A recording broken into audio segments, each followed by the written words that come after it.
ఇంకా ప్రార్థన చేస్తూనే ఉన్నాం.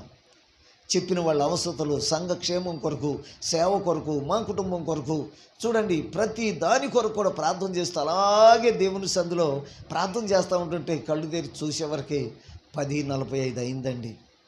మధ్యలో ఒకరు టిఫిన్ తెచ్చారు, తలుపు తీసి ఉంచాను. టిఫిన్ అక్కడ పెట్టండి అమ్మని చెప్తే పెట్టేసి వాళ్ళు వెళ్ళిపోయారు తలుపేసి. ఎందుకంటే ప్రార్థన అంటే అంత ఇష్టమండి నాకు కూడా.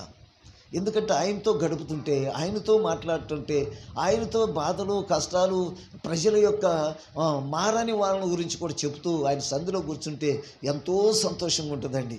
ప్రార్థన ఒక్కరోజు చేసుకోకపోతే ఏదో ఒకటి ఏదైనా ఊరు వెళ్ళినప్పుడు కోల్పోయినట్టు ఉంటానండి. మా చెల్లోళ్ళ ఇంటికి వెళ్ళిన అక్కడ మోకరించి ప్రార్థన చేస్తా. అనయ్య అనుకుంటూ వస్తుంది, తలుపు తీసుకుని ప్రార్థనలో ఉంటే అనేసి వెళ్ళిపోతూ ఉంటుంది. ప్రియ దేవుని బిడ్డలారా, ఆ విధంగా దేవుని సందులో మనం కూడా ప్రార్థన చేసుకోవాలి. గట్టిగా హల్లెలూయా చెప్పాలి.